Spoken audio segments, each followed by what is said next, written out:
All right, Raider Nation, welcome to Silver and Black today, the postgame edition live here, wherever you're watching us or listening to us, YouTube, Twitch, Twitter, Facebook, or if you're listening to us on our Odyssey original podcast feed. We thank you guys for being back with us as the Raiders. Yes, the Raiders win. I know everybody's trying to come to grips with their 22-16 win in exciting fashion, overtime. Derek Carr to Davante Adams. We're going to talk all about that, as well as get the voice of the fan with my good friend Murf from Raiders Fan Radio. Just a reminder, make sure you subscribe to the podcast wherever you're listening to us or watching us. Hit the subscribe button, do the auto download for the audio. Please do that even if you just watch us on video. We'd appreciate you doing that. And of course, on Facebook, you can like us there. On YouTube, make sure you hit subscribe and then the notifications bell so we can get to you. But let's get right into this. And as always, here on the show, we bring in the voice of the fan, my good friend Murf from Raiders Fan Radio. And Murf, when you and I connected here right before we went live, you were talking about the fact that, hey, 3 times a year you get to be happy. But no, really, the Raiders come out in dramatic fashion. It was an up and down game between, to me, 2 offensive play callers that really need to go back to school. But nonetheless, the Raiders come up with magic at the end of the game, the Carlson field goal to tie it before the end of regulation. Then the big connection, really the biggest and only connection for the Raiders on offense right now, which is your T-shirt. Yes, exactly. Davante Adams, 35-yard touchdown pass in overtime on their first possession from Derek Carr to win this game 22-16. So tell us about your feelings. Second half, I was getting nervous midway through. The offense could not move the ball. Yeah, man. Of course, it's a Raider game, so it's like it's a nail biter no matter what, right? And it's like you're just waiting for the wheels to fall off, if the wheels ever even make it on the bus to begin with. But tonight, I thought the Raiders made a little bit of a statement, for as much of a statement as we're capable of. This is the first of 10 in a row in which we march to a victory in Super Bowl 57. Let's go, Scott! I love that enthusiasm. See, there's a lot in Raider Nation. People all week telling me how bad things were, and I was like, hey, find something positive. Of course, there are people who will always find negative, even in the positive, because I saw, Murf, I couldn't believe it. You got to be happy when your team wins, right? But no, some people are saying, well, now we're screwing up our draft pick. So you just can't with some people. I mean, they're just not willing to do it. But I'll tell you what, I mean, Murf, this game, first half, the Raiders come out. It's a back and forth affair. Derek Carr looks good. Davante Adams off to the quick start, and then they go silent in the second half. Another 0-point third quarter. So it was hard for people, I think, to stay up and say, you know what, this team can come back. But Derek Carr gets the ball twice, end of regulation, and in overtime, they move the ball. The play calling, we'll get back to the play calling throughout the game, but the play calling at the end of the game overall was much better and worked well, I think, for this team to get into position to win the game. Absolutely. So, and first off, let me address something there. If you're a fan that's not rooting for the Raiders to win, like, I don't know what you're doing with that. Like, I mean, and I'll never tell you how to fan your fandom, but when you're not rooting for your team to win, that seems like a ridiculous notion to me. I don't care if the Raiders haven't won a game all year long. I don't want them to lose another one. Like, we got to root for our team. We got to support our guy, but whatever you do. But yeah, man, I'm in the bag for this thing, and I want to see positivity. I want to root for the team that is, not the team that isn't. Right now, this is the Raiders we got, and so I want to see those Raiders win. I think what stalled out in terms of, like, when we saw everything go quiet, the penalty started to pile up, right? Like, yes. You know, nothing kills a drive like a penalty. Nothing extends the drive for the Broncos like a penalty. Poor Sam Webb had like 3 of the worst plays in a row there.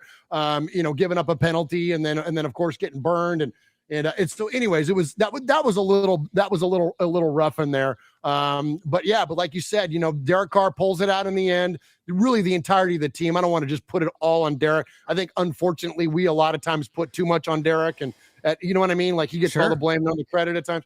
But I thought he played great. But then also everybody else did there late. And we've been dealing with this stat here, and I don't even know what the exact numbers are now at this point. But I think at one point Derek was either 0 for 9 or 0 for 10 on times where he had the ability to put the ball in the end zone or wherever else to tie up the game or to take the lead. And then now here tonight, he does it, right? So hey, that's one. We'll take it. Like, one is better than none. So hopefully that will start a trend, build some confidence in the team. And sorry for my bulldog barking over there in the background.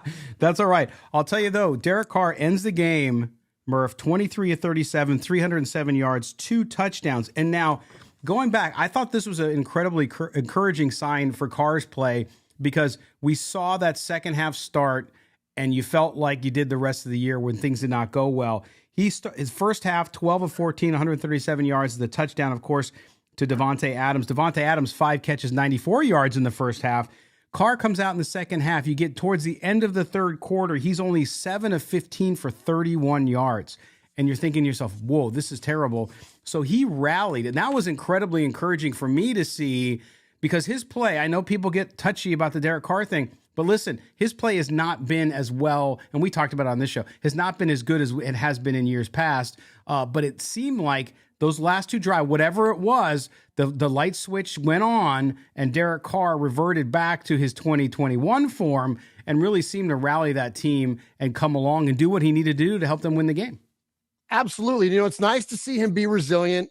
That's one of the things that, you want to see out of your quarterback or any player. But in this case, the most prominent position in all of sports, which is quarterback of an NFL team, you want to see him be resilient. When he misses a pass down the sidelines, overthrow, I think it was Abdullah, maybe he overthrew it down the sideline pass. You see those kinds of things, and it's like, oh no. Like, as a fan, I'm sitting on my couch going like, all right, here we go. You know what I mean? Like, here's where we're just going to see the frustration build and blah, blah, blah. But that's not what happened. And so, again, like, I know it's been 9 years, and I know it's been a long time, and I know that fan is tired, and I am too, Raider Nation. And I've been, at times a Carr stan, and at times what do they call the kids call them? Kardashians, whatever the heck. Like, I've kind of gone both ways with it. But ultimately at this point, like, you kind of see it going in a direction, then it's like, okay, here we go. But that's not what happened. So I'm encouraged by it. I'm proud of this team. I mean, if all the and not to go totally off the subject here, Scott, but as a collective, our team has been under the most of criticism, and by us too. Yes. So and I think fairly the way that they have underperformed. And, whether it's the accusations of a split locker room, the accusations of a revolt against the coach, or all the different things that have gone on. Do guys actually want to come back from injury? All the negativity. Darren Waller was asked about it this week, post practice, about what fans feel about his ability to come back and how, anyways, it's been such a heavy thing over the Raiders for them to battle back on the road. And I know it's the Broncos. Look, I'm not freaking out over here. I know we didn't just beat the Chiefs in Arrowhead, but it's still a division rival. It's still the goddamn Broncos. We swept their asses. Like, let's go, man. Like, let's be encouraged by that for what it is. And then the fact that this team's character was defined last year by their ability to battle back and fight through adversity. And although it's much more minor of circumstances versus last year, that's what they did tonight. So that's a good thing. Like, let's lock onto that. Yeah, and I'll tell you what, no matter, I know they're 6-0 now, or the last 6 straight now over Denver, so 3 straight years of sweeping them. But still, going on the road in a year where you're 2-7, going to Denver, it was a loud place, right? It's always a tough place to play. I don't care how good they are or how bad the Raiders are or how good the Raiders are and how bad they are. It's always, they do not like one another. I know the fans don't like it either. And the players certainly feel the same way. So it's going to be a bloody battle. And so for them to go in and win was significant. But the thing, and our good friend Rossi Biddle down in Australia brought it up, and I want to bring it up too because it's a great point. Yes, shout out to Rossi.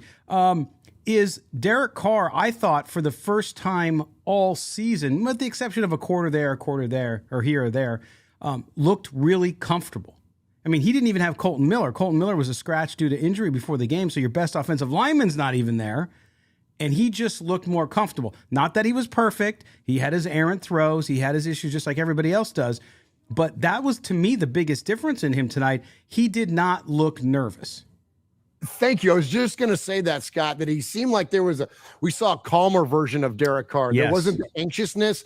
There wasn't the anxiousness in the pocket, especially early on in the game. That's one of the things I took a note on early on, is that Derek, and I feel like it was even in the first series, like the pocket is collapsing around him, and at different points during this season, we see him get happy feet, we see him rush a throw, we see those kind of. He didn't. He just kind of stuck in there, and that's been a big criticism of Derek this season. And so to see that, like that to me, it's like, isn't it funny, like watching a Raider game? Like sometimes early on, you almost know how the game's gonna go for like how it starts off. Like, and now that said, we've had games where we've flown out to 17-0, lead, and then completely blown it. So that's not whatever, an exact statement, Raider Nation, but there's a vibe, like there's a feel of the game early on. And it felt like Derek was going to have a strong game from early on. It sure was. And so, I mean, that to me was the biggest difference in seeing how he played. And this despite, and I know that the announcers on TV brought it up, this despite the fact that he's still not able to, and it seems like it's more on the receiver's side, to find that kind of rhythm with those guys. Outside of Davante Adams and the occasional throw to Foster Moreau, which we saw the big one in overtime, which was a beautiful throw, beautiful catch and run. It seems as though without Renfrow, without Waller, who both were not playing their best either, but at least those guys seem to always be connected. There still seems to be a disconnect. We see Mack Hollins, who I've liked Mack Hollins, but he's a walking penalty flag, by the way, again tonight with the penalties. And it just doesn't seem like the timing is on with those guys. And so for Derek to come out and do what he did late in the game and to find the guy he needed to find after they kind of went cold to one another as far as Davante Adams goes, especially he was with Patrick Surtain. So he's facing the Broncos' best defensive back who blew the call on the last play. But either way, they were able to connect, and when it matters most. It doesn't matter how you did in the third quarter. It matters how you do at the end of the fourth quarter and now into overtime, and they did it tonight. Yeah, absolutely. It wasn't interesting. Even Schlereth called it out that, like, at one point he was like, Derek can't trust anybody else but 17 on this team, and like, right. And that's really unfortunate because, we saw Moreau with another drop pass. And of course he came up with the big one late, as you mentioned. But also Mack Hollins, like there was a little bit like, I mean, I love Mack Hollins. I think Mack Hollins is great, but I don't think the way that unfortunately we're having to use Mack Hollins right now is where Mack Hollins would excel. To me, Mack Hollins was like the next version of Andre Holmes. You think back to like 2016 Derek Carr. Where were all of his touchdown passes going to? They're going to Jared Cook. They're going to Andre Holmes. They're going to Michael Crabtree. They're going to big wide receivers or big tight end in Cook's case. That were the guys that would just bully their way to the football. The guys that would go high point it in the back of the end zone and bully somebody away, box them out, basketball style, and take that ball away. That's what kind of my vision was for Mack Hollins, but that's not how they're using him. And I think that he's a little bit of a liability in route running, right? Like we would like to see him maybe instead be more of the, like, not necessarily short yardage, but certainly red zone guy, and especially with the absence of Darren Waller. Yeah, no question. And that's it. I just think I look at this game, and I was sitting with my wife watching the game, and she kind of mentioned the wide receiver. And I said, listen, they just don't have the talent. It's, somebody asked about DJ Turner. Nice young player. Don't get me wrong. Those are guys that are good for role players. But once you get past Adams, and then the Renfrow we know from last year, Renfrow's been up and down all year. And of course, he's out injured, taking care of himself. But you just need more bodies. And this is where I talk to people about the fact that our expectations, and we talked about this last week, Murph, on the show, our expectations of this team and where they were at were way overblown. And that's not necessarily the team trying to do marketing, which they did a little bit of, don't get me wrong. But I think we all jumped, including the media, including fans, jumped to the conclusion that they had all this talent because if you have Waller, you have 2021 Renfrow, you have Carr, you have Adams added to that, then you think that's what's going to happen. But in reality, those guys have been on the field 62 snaps the whole season. So yeah, I think this team just needs more bodies. I think if it had more bodies, it would be much, much healthier and you would see a better offense. All right, listen, our audio offense, hang on. We're going to cut to a break. When we come back, Murph and I will continue. You're listening to Silver and Black Today, an Odyssey original podcast. Don't go anywhere, Raider Nation. We'll be right back. All right, here we are back. Silver and Black Today, the post-game edition. Raiders 22-16 winners over the Denver Broncos. So you got to love that. The big win on the road. And Murph, I wanted to tell people, everybody, whatever. The M&M brothers. Yeah. So Mo will be back on Wednesday. Mo's been taking care of some health issues. He's been working through it, but needed to take some rest from the show. So he'll be back on Wednesday, or excuse me, Thursday's show. So stay tuned for that, just in time for Thanksgiving. Yes, he's a turkey, so he's coming back on Thanksgiving. But we have Murf here from Raiders Fan Radio. Make sure you subscribe to Murf's channel as well, Raiders Fan Radio. Him and Swag Jeff Michelle do a great job on the show. You got to catch it every week. It's must-watch television for Raider Nation, and we certainly appreciate him being here on the show as the voice of the fan and usually the voice of reason. I know you don't always think so, Murf, but you are. You really come through and people listen to you, which is good because you're a level-headed, diehard fan. Some fans get a little too emotional. You get emotional too, but you channel it to the right thing, and I got to love that. Oh, thanks, Scott. Yeah, of course. So let's jump in with some things that got better today and maybe some things that got worse. I look at this, and I have to tell you, I was surprised. There were moments, and you talked about Sam Webb, who had a forgettable game. If I'm him, I wouldn't even watch the tape. I would just say, hey, coach, you know what? It was not a good day. I'll come back next week. But the defense overall, and we'll get to Maxx Crosby in a minute because he's on a whole nother level. But the defense overall was much better against this. And I expected that because Denver's offense has been terrible, okay? But that's okay. It doesn't matter. You need get right games. And I thought the defense overall, it had its issues, but overall it played well. They kept Denver to those 13 points. And I don't care what NFL offense you're facing, that's a big deal, especially with this defense as much as it's been struggling. Overall, Murf, I thought that was also, I said all along, they just need a positive experience where they make big plays. The end of the first half, Maxx Crosby forces a fumble. Then they have to go to fourth down. The Broncos have to kick a field goal. And then Maxx Crosby blocks the field goal. So that set the tone for me for that second half for that defense come out. Talk about what you saw with that defense. And, of course, we'll gloat about Maxx Crosby in a few seconds. Oh, my gosh. Yeah, Max deserves his own segment after this game. One of the things I think that jumped out at me most, and it was probably a little bit, it was a big play because Chandler Jones actually was on our television screen. I don't know if you guys caught that, but he creates a disruption in the pocket. Russell has to step up, and here comes Hall, young 37, coming off of the Eagles practice squad or wherever the heck he was coming from. Comes in there and finishes the playoff and gets the sack. And, he's filling in for the time injured Deron Harmon. And when you see players like that, to me, that's not only a headiness and a heck of a play by that young man, but also as much as we've been talking crap about Patrick Graham, that was a very good coaching point that when he saw that his guy was staying home, well, then go to Russ. And that's what he did. And I thought that was an incredibly telling play.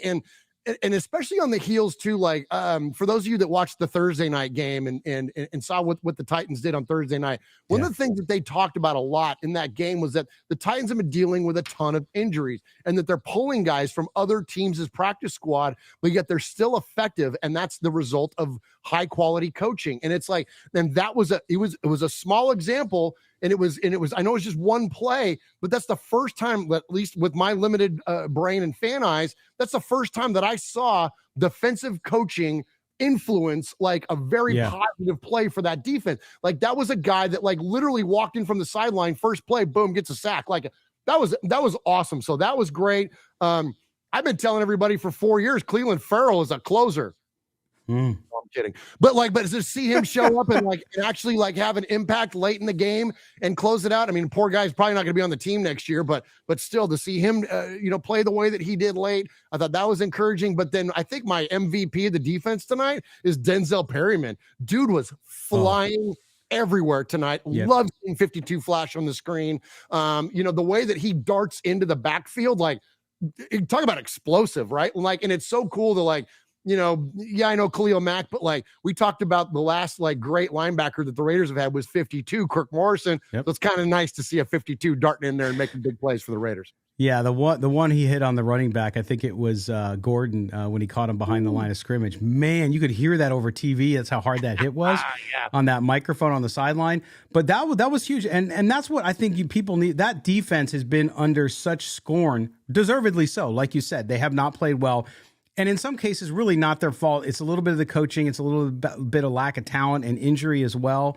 And so to me, to see them come out, and I was like, okay, give your offense a chance. And they have in past games too in spots, But tonight, I thought it really highlighted the job that they did there. Let's dovetail right into Maxx Crosby, because Maxx Crosby, and I wanted to be negative about Chandler Jones because that's been how I've been feeling about him. But you're right, he played well tonight.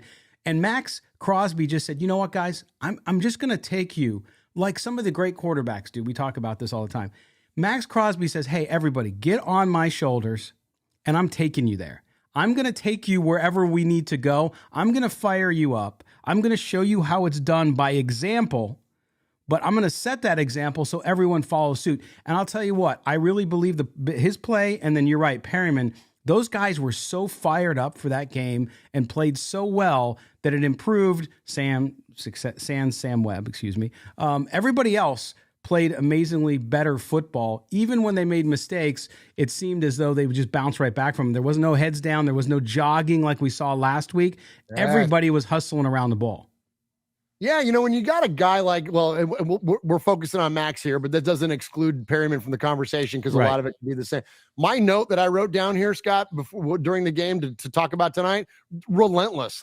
They just don't give on any play. There is no jogging. It's even the play where Max gets the freaking, it was kind of crap, but still, because it was I think even the announcer said it was an effort play. He already started in motion towards Russ before Russ, started sliding, and he kind of slid over the top of him, and he didn't really hit him, but we still got the flag. But even it's that's almost an okay flag. Effort penalties aren't a bad thing. It's the dumb ones, right? Or the ones that we don't want. Unforced errors, that kind of stuff. Exactly. But so a play like that, anytime that you're hustling and making an effort, we're not going to begrudge you.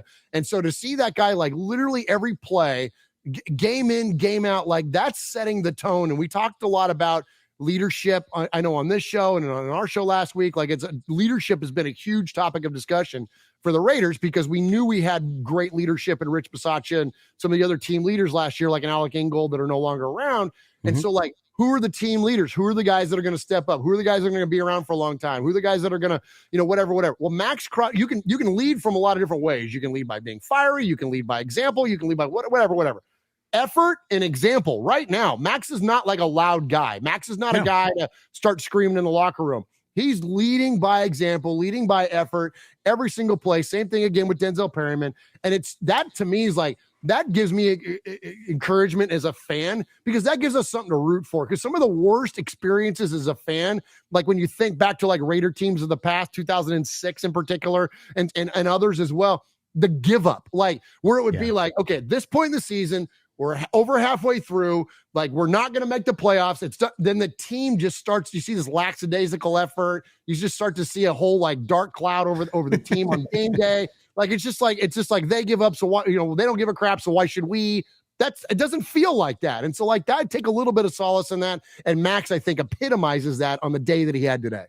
No question, and I think that is exactly what you need. And this is what I've been saying, because we have in the chat Sean Scott asking, where do we go from here? And this is what I've been saying for the last couple weeks as I've been doing the show solo with Mo out for medical, is I've said every show, I've tried to end the show and say, hey, listen, you got to find something positive, right? You and I talked about this last week in the postgame show.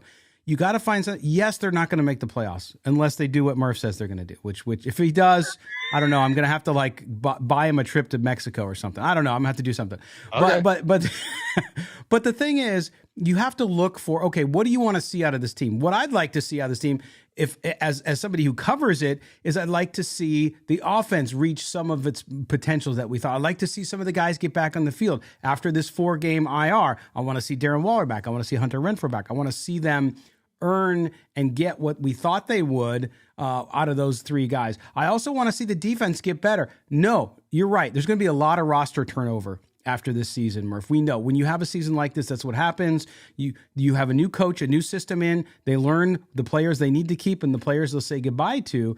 But of the guys that are here, you want to see, okay, who steps up, right? Who steps up like the guy who comes in and gets a sack in his first play in the NFL? Okay, so this guy makes a play. You see what's happened with Cleveland Ferrell. Now, you're right. He might be gone next year, or he might stick around and they give him a new contract at a level that's more appropriate for how he's playing. So everybody's playing for a job. You want to see Derek Carr get better from where he's been. He did that today. So I think there's all of these little things. What is next is keep winning ball games, okay? Keep playing 4 quarters, which they still haven't done. Tonight, they kind of played 3.5-ish. So they're getting closer. So, well, you count the overtime, maybe it was almost 4. But you look at that and you say, hey, let's see improvement, right? Because yes, it's disappointing, but if you can see improvement the rest of the way, then you can say, okay, now I see the handful of core guys who are going to stick around that you can get excited about next year, with in addition to whoever they go out and sign and draft. Absolutely. Shout out Meatloaf. 4 out of 5 ain't bad, right, Scott? But so that was definitely I'm with you. And things that we have to build on, our special teams tonight. Like, I thought that was an incredible, I love Amir Abdullah returning kicks. And I know that, and you called it out early on the season, special teams was a challenge for us in returns and the penalties and things. Just kind of started seeing that build up a little bit tonight, right? Yes. And then, of course, even though Carlson misses the one kick, thanks for the jinx there. Whoever was on the call on that one, Schlereth. Yeah, we know you stink. You're a donkey. But aside from that, Daniel Carlson is lights out. AJ Cole is lights out, and Trent Sig is absolutely lights out. So we know we're good there, but that's not what wins you championships, right? We've had the best special teams in the league plenty of times before. And so it's start to build the building blocks around it. And I'm with you. We're going to see a lot of players gone. I hate it that we're going to see Josh Jacobs probably gone. Josh Jacobs is playing lights out. Yes, Davante Adams, but sans that, he's the MVP of our offense. I think that he's had such an incredible year. You could say that he's playing for his contract. I don't know, but the results are amazing. So regardless of whatever his motivation is, or if it's just coming together for him here now at this point in his career, whatever the case may be, the guy's playing absolutely lights out. But anyway, so sadly, he's going to depart. And Scott, I couldn't agree more, man. We're going to see some turnover, but I think there are things for us to. There is a good case for there are building blocks here. Now, what do we do with what we have available going forward? Offensive line, interior defensive line, right? Deep secondary, a lot of those things. We're going to have to address those things, but hey, man, maybe we'll string together another few more wins here. And wouldn't this be the most Raider thing ever? Okay, I'm going to say this, I'm going to shut up. The most Raider thing ever. You go 2-7, right? Now we're 3-7. Woo. But then, so we're 3-7, and then watch us finish, no kidding, watch us finish 9-7. And we'll win the last 4. We'll all be yeah, here we go. Let's go Raiders draft, baby. And then we're back. It's crazy how this stuff works, man. This Raider life is a roller coaster. It is. And I'll tell you what, what happens with this team too. I know there were people who want the team to quote unquote tank without actually saying they're going to tank to get, a top 5 draft pick, mostly because people believe that they should draft a quarterback. Now, it's interesting because what happens the rest of the way could influence that. It could, even if Derek Carr has a great rest of the year, they might decide to say goodbye. But I think the chances get slimmer and slimmer the more they win. Because if you're getting closer and you're that close and you drop down the middle of the first round, you're not going to do that, right? Because you have a good top 15 quarterback in Derek Carr, so why would you do it? So it'll be interesting to see how that thing's all, but you hit it on the head with the building blocks piece. There is building blocks there. I still think, again, that this team is two seasons away from maybe a playoff win or so, and then maybe 3 seasons to that third season to where they could make a big push, because I just think you need bodies, to your point about the defense and all that stuff. So it'll be interesting. All right, we're going to come back and chat a little more about this. We'll go over some of the stats and talk about what got better, what didn't, here on Silver and Black today. If you're on the audio portion, we're going to take a break. If you're on video, stay with us. We'll be right back. You're listening to Silver and Black today, an Odyssey original podcast. Don't go anywhere.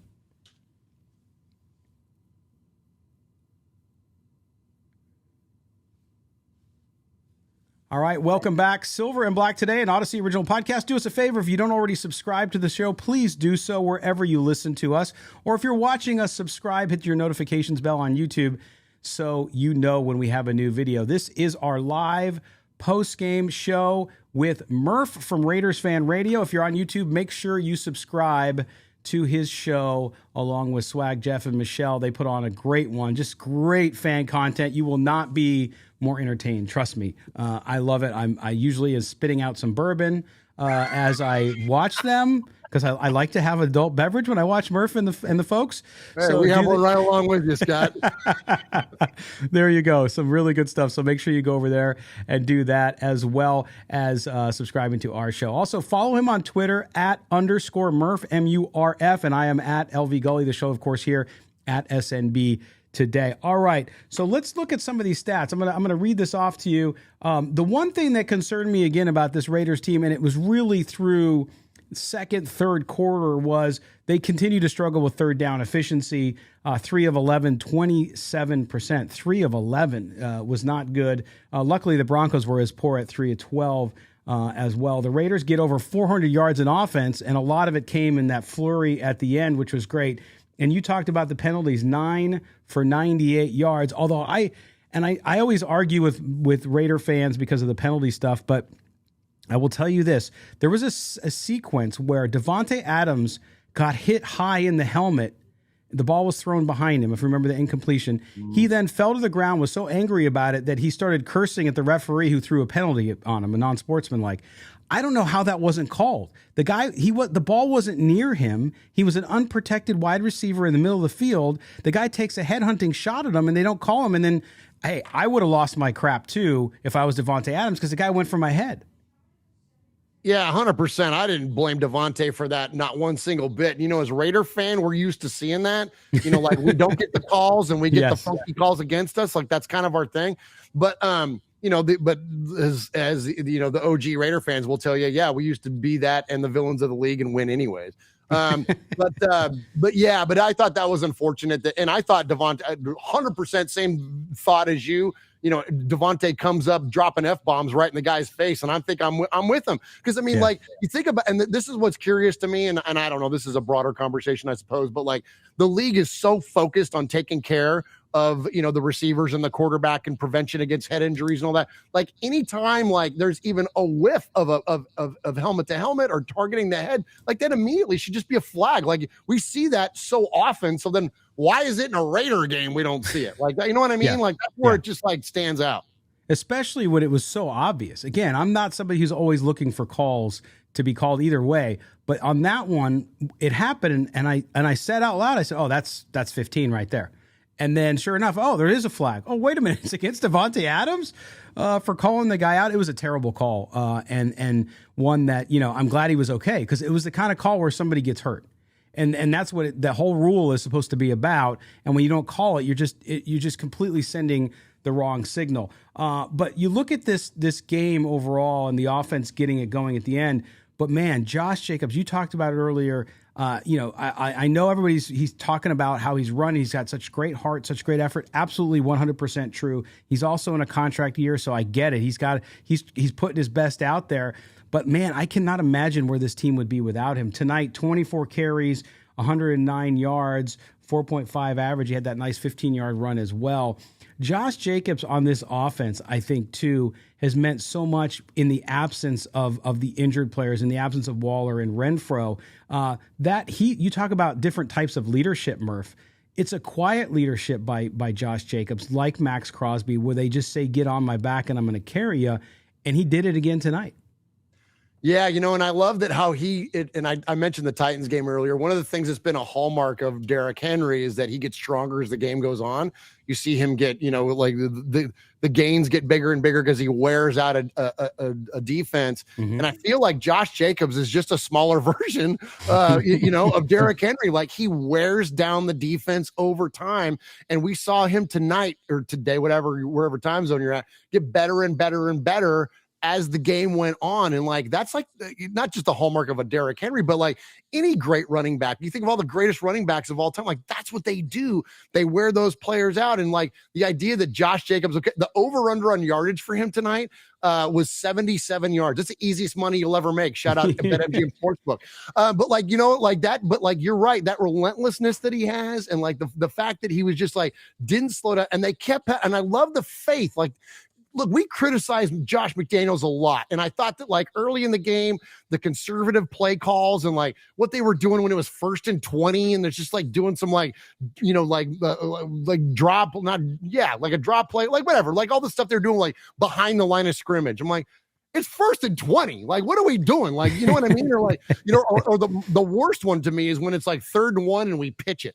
Like we used to do that with Marshawn all the time. It'd be 3rd and 1 and we'd pitch it out to him, make him run 7 yards to gain 1. I'm like, it's Marshawn Lynch. Just freaking run it up in there. He's like, anyway, yeah, He's exactly. So, but anyways, but like, didn't they learn anything from watching the freaking Super Bowl? Like, just run him. But yeah, so that to me, I thought was encouraging to see Josh to be trusted to carry the team, to tote the rock. You know what I mean? And like that was awesome, man. And I again, got to go back to. I hate it that he's probably going to be gone. Like that sucks. Oh, I know. It's that's the really hard part. I think for fans is that it's a business, and so at certain times you have to make the choice. Even walking away from a player who's done so much and played so well for you, but maybe not. You never know. We'll see what happens. But I will say, we talked about all the great things that happened, and everybody should be very happy with the Raiders' 22-16 win over the Broncos today. But things that still concern me, I mean, obviously this team's got a long way to go, right? They're fighting their way out of this hole. They took a first step tonight. Is that play calling? The play calling, particularly on 3rd down. I just talked about how they were 2 of 11 on 3rd down. I can't believe, I think there was 3 consecutive 3rd downs over 15 yards, or maybe it was 20 yards, where they call a running play. Now, I get it. If you're playing field position, you're deep in your own zone, you're going to do that. But if you're out towards midfield, I don't get it. And there were play calls that were just sniffed out so easily. And I still believe, I have not been one of the people who've called for Josh McDaniels to get fired, just because I don't think it's realistic. And I think you're going off now 10 games, a 10-game sample. It's not like he went out and did something inappropriate, like emails or whatever you want to call it. But the point is, I'm not in that boat. But what I am in, I really believe you saw the Broncos have now made Nathaniel Hackett do 2 separate things. They now have a new play caller with Kubiak. They brought in another guy to help him with game planning. I think Josh McDaniels, I don't know what the deal is. Now, end of the game, I'll give him credit. They got a lot better in that 4th quarter and in overtime, clearly. How much of that was him? How much of that was Derek Carr? We don't know. But overall, I'm still just flabbergasted. It's the only word I can think of. That this team with that offense in the sequences where they call plays just seems so out of touch. Yeah, doesn't it feel like, okay, well, gosh, I don't know how I could frame this. Okay, so we knew one of the strengths of the team last year offensively was their ability to create on the fly. So Derek had the ability to call plays, not necessarily call the play, but to change the play at the line of scrimmage. We've heard now recently that that's not the case, that he's given 1 or 2 plays. He can get a kill when he gets a line of scrimmage, but it's going to be whatever Josh does. We heard about how Josh limits Hunter Renfrow, doesn't allow him the ability to improvise, where in a John Gruden offense, it was, hey, Hunter, get to that spot. And however you get to that spot, doesn't matter to us. Just get there at this particular point in time because the ball's going to be there. And so now that Josh McDaniels has effectively handcuffs, I think, on the player. So I think that maybe that's restricting them in a way, and then it's reflected when these plays are called or what the offense looks like. We see that in the way that it displays. Now, that said, is there a world like what, and I know Raider fan hates to hear this stuff, but when you look at the way that the Patriots were constructed, right, they were highly precise in everything that they do. Do your job, right? All that crap. Right. So can you get to the point where you can have an expectation that your offense is going to go out and execute mechanically and do their job after 10 games in an offseason? I don't think so, because look at what the Patriots, you're talking about a 20-year process or whatever the heck that they built into it. Yeah. So it's not going to just show up in day one. Now, that said, that doesn't necessarily make me happy as a fan, but I'm trying to understand it, because here's what I always say is that just have a plan. Now, we may not like your plan, but have a plan, because eventually, if strategically, if you build your plan, if you build your vision, you share it with your constituents, and then they, carry it through, you can find success. And maybe, look, we didn't find success here year one like we wanted to, and actually the Raiders kind of told us, or by action, that we were going to see. But if that's the case, then fine. So, but I think there is a world where it has to play out a little bit, and that's, look, I'm just as impatient as the rest of the Raider fan too. I'm not trying to tell you trust the process, which is the biggest BS crap ever. But I think they got a plan and they got to fulfill it. And if it's this strict, stringent offense that they're going to run, what else are we going to do? We got to wait. We got to wait, and hopefully it'll work out. Wait till it clicks. Wait till they have the talent they want. And that's the other thing, too. I think you're hitting on something. And what popped in my head from a leadership standpoint, Murph, and I know in business, too, you encounter this, which is trust, right? You have to have trust. And to me, what it shows, and I think you saw some of the frustrations with Derek Carr after the last press conference and with some of the other players, you've seen there is still this trust building between coaching and players. And I think some players have bought into it and are still trying it, even if it's not working yet. And for the coaches, I don't think they have the trust in the talent they have to go out and do exactly what they want to do. So they're not giving them the freedom. Now, I don't agree with that. I rather, as a manager, if I'm a manager, I don't care what kind of business you're in, including football coach, I rather give the trust to the player. And if the player does something to tell me that they don't deserve the trust, then I would take it away. So, and now, I don't know, maybe we're not in the locker room, we're not in the meetings. Maybe they have done that with some guys and they have burned them on the trust issue. And so now they're just not giving it to them. I don't know. We'll never know this stuff because it's the inner workings. But to me, that's what I see a little bit. But I saw Derek Carr much more comfortable tonight. I saw maybe some trust building there because you don't know what kind of influence he had. Maybe Derek Carr talked Josh McDaniels into a different play when they're talking in the headset or whatever. You don't know what's going on there. And so maybe, just maybe, we saw a little breakthrough at the end of the game. We won't know until the next game when we see how they play. But if I'm an optimist and I'm looking at the glass half full at this point, that's what I would think. Yeah, those are great points, Scott. And speaking of that, if Derek is lended a voice to have an influence over the offense of this team that he's been the quarterback for 9 years, that's kind of the way that it should be. Like, I don't think he should be demeaned to the point to where he can't have that ability to change up, or at least, again, have an influence over it. And that was one of my criticisms of Derek, is that he's such a company man, which I guess is to be respected to a certain extent. But when you're such a company man and then your results are always at a deficit, at some point, don't you have to speak up and rebel back against and push back at least a little bit? I mean, we knew that the early days of John Gruden, that's what he was all about. His West Coast offense was here's what it is, and this is all we're going to do. And there were times that Rich Gannon went out there and did something different. And him and Gruden would get into it on the sidelines. They'd be both red-assed in the face and all that stuff. But that was the beauty of Rich Gannon, is that he was he saw something. He's like, no, John, this is what, and he would push back on him. And collectively, look what happened. Rich Gannon was the 2002 MVP. And I know that's the year after John was gone. But point being, though, is that they found incredible success in that collaboration. It wasn't a dictatorship. It wasn't just, here's what the play you're going to run, and here's how you're going to run it, and that's it in the end. I'm with you. I think that Derek should be lended a little bit more of a voice, and because that's when, and again, and that's that ability to, and I go back to the earlier point, that are their ability to improvise within it. And I don't know. I think all quarterbacks at some point, whether you look at all the greatest players of all time that have played the position, modern day, it's Mahomes, whether we like it or not. You look at a Brett Favre, you look at Kenny Stabler. Okay, let's keep it on point here and on brand. They have that ability to create on their own. And if you restrict them and don't allow them that ability, what was the reason for Derek to drop off so hard? Was it injury? I mean, maybe that could have played into it, but he didn't just stop being good. He didn't just stop being what he was last year. And this is not Derek Carr apology hour, Raider fans, so take it easy on me here.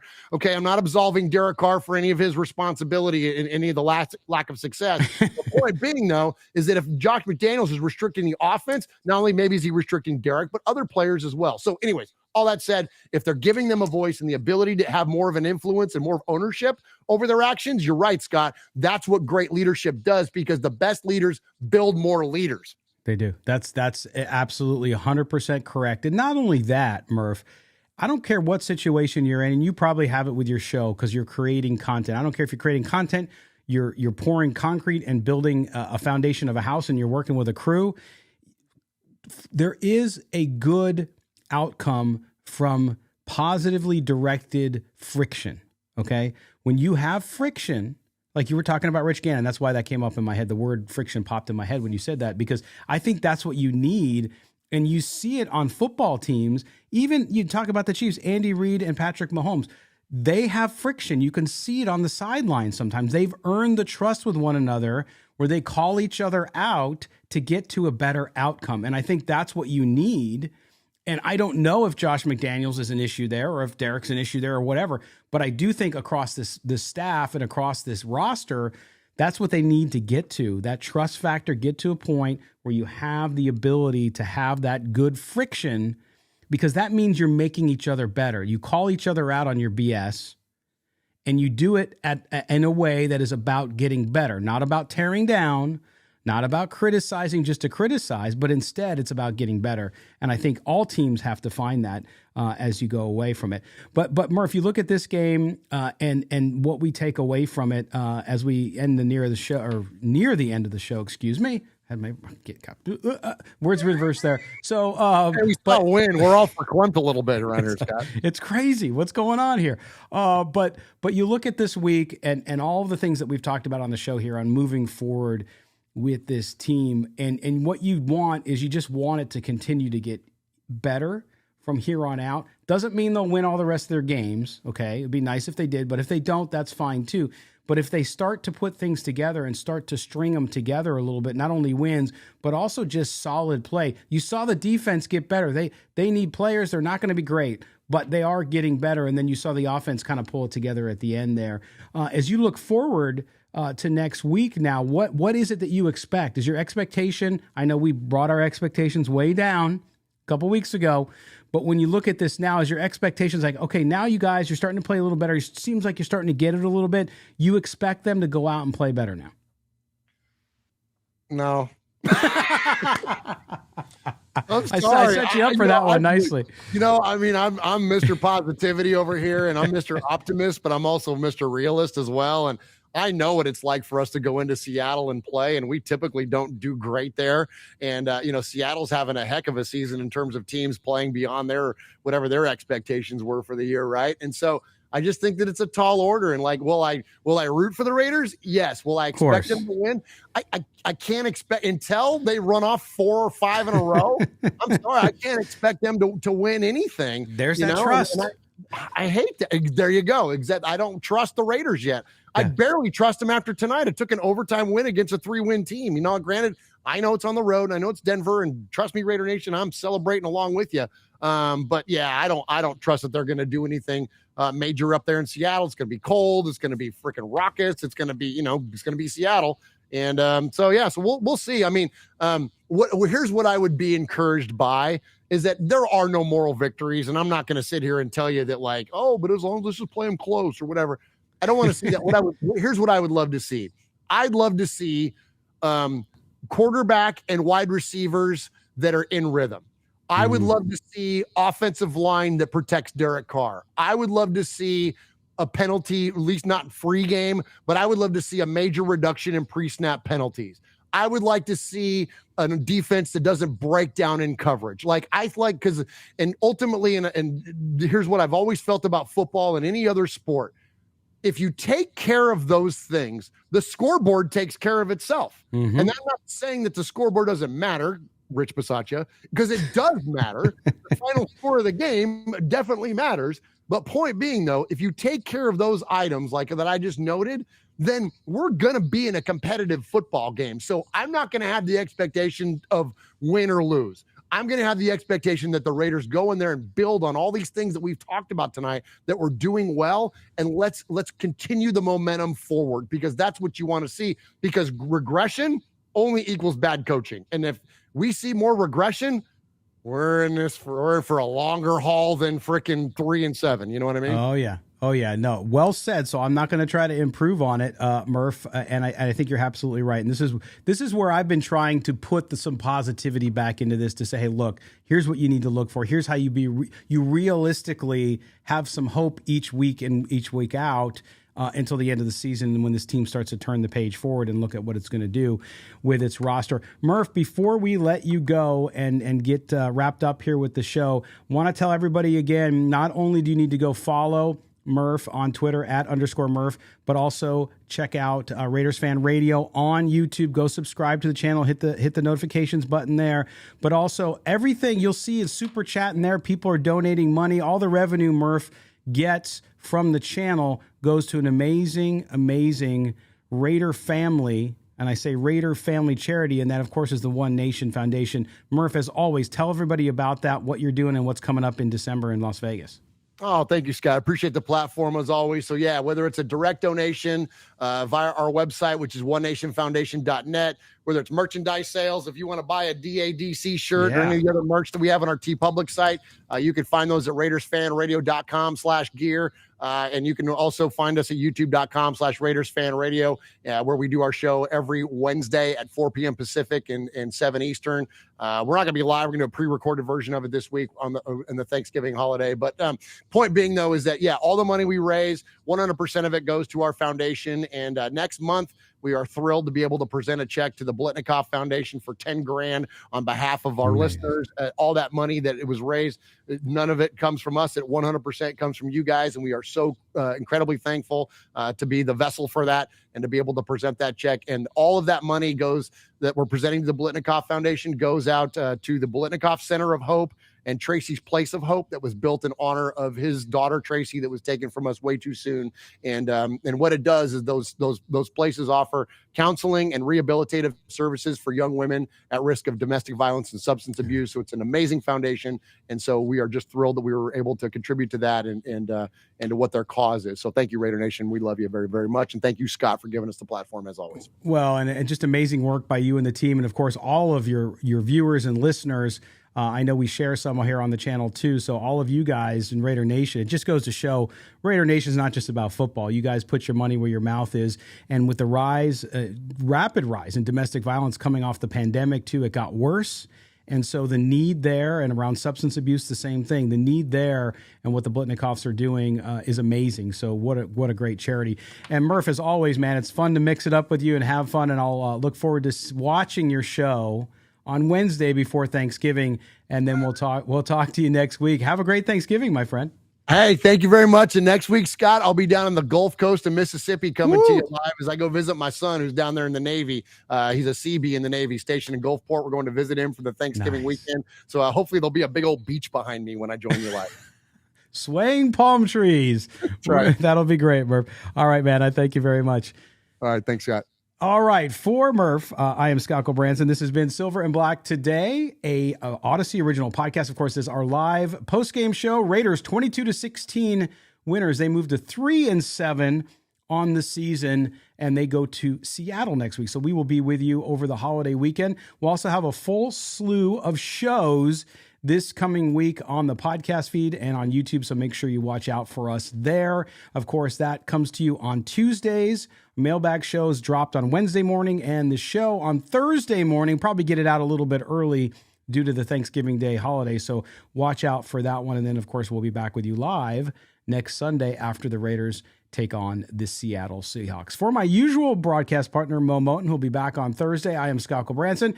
Guys, thank you so much for everything. We'll talk to you soon, and congratulations. Enjoy your win, Raider Nation. You can worry about all the negative stuff later. Just enjoy the time right now.